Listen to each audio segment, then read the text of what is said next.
আসসালামু আলাইকুম everyone, welcome to Taisha's mom's kitchen. আজকে আমি আপনাদের জন্য আরেকটি হেলদি রেসিপি নিয়ে হাজির হলাম। যারা ডায়েট করছেন অথবা হেলদি লাইফস্টাইল ফলো করছেন তাদের জন্য এই রেসিপিটি পারফেক্ট।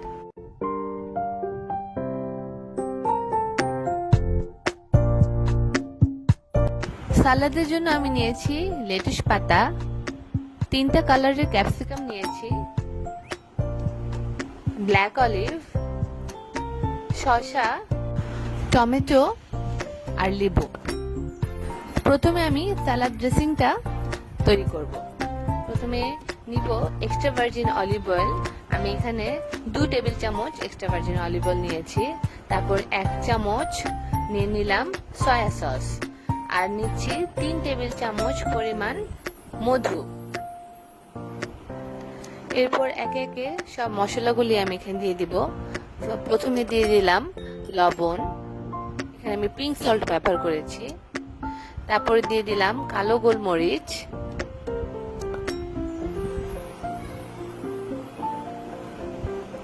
তারপর দিলাম লাল মরিচ, এখানে দিচ্ছি মিন্স করা 1 ক্লোভ গার্লিক আর কাঁচা মরিচ কুচি, আর একটু দেশি ফ্লেভার আনার জন্য দিয়ে দিলাম চাট মশলা। এখন আমি এটাকে ভালো করে শেক করে নেব, একটু ঝাঁকিয়ে নেব।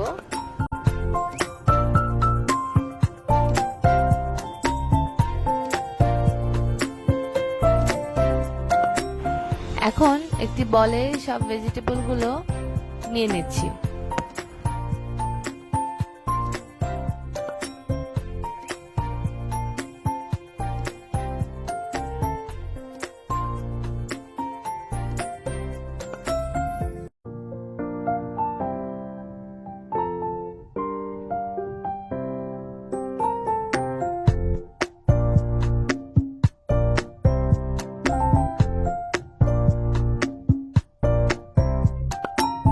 আর আমি সালাদ ড্রেসিং এ লেবুটা দিতে ভুলে গিয়েছিলাম, সো আমি এখন আবার লেবুটা ড্রেসিং এ অ্যাড করে দিচ্ছি।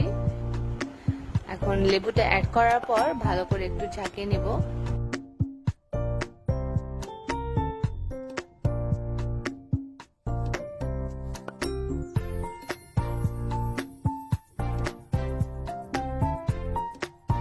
আর সালাদের জন্য নিয়ে নিয়েছি একটি চিকেন ব্রেস্ট। প্রথমে আমি সল্ট দিয়ে নিচ্ছি। আমি এখানে পিঙ্ক সল্ট অ্যাড করছি, যাদের পিঙ্ক সল্ট নেই তারা নর্মাল লবণও দিতে পারেন। এখন দিয়ে দিচ্ছি থাই spice mix.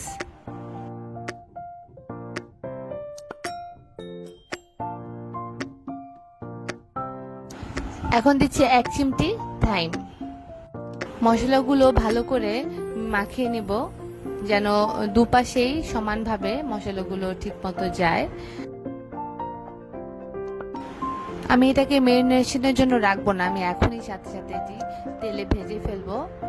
R দুপাশেই medium to high হিটে 5 থেকে 7 মিনিট ফ্রাই করব। আর খেয়াল রাখতে হবে চিকেনটি যাতে ওভারকুক না হয়ে যায়, তাহলে এটি ড্রাই হয়ে যাবে।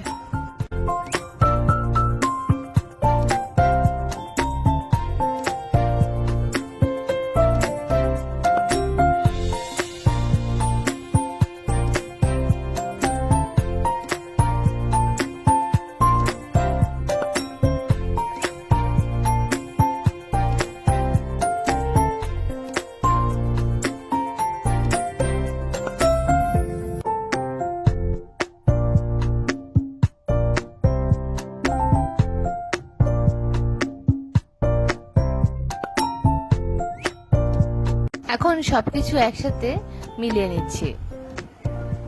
তৈরি হয়ে গেল থাই স্টাইল চিকেন সালাদ। আশা করি আপনাদের আমার এই রেসিপিটি ভালো লাগবে, আর প্লিজ ট্রাই করে জানাবেন আপনাদের এটি কেমন লেগেছে। আর ভিডিওটি ভালো লেগে থাকলে লাইক কমেন্ট শেয়ার দিয়ে আমার সাথেই থাকুন।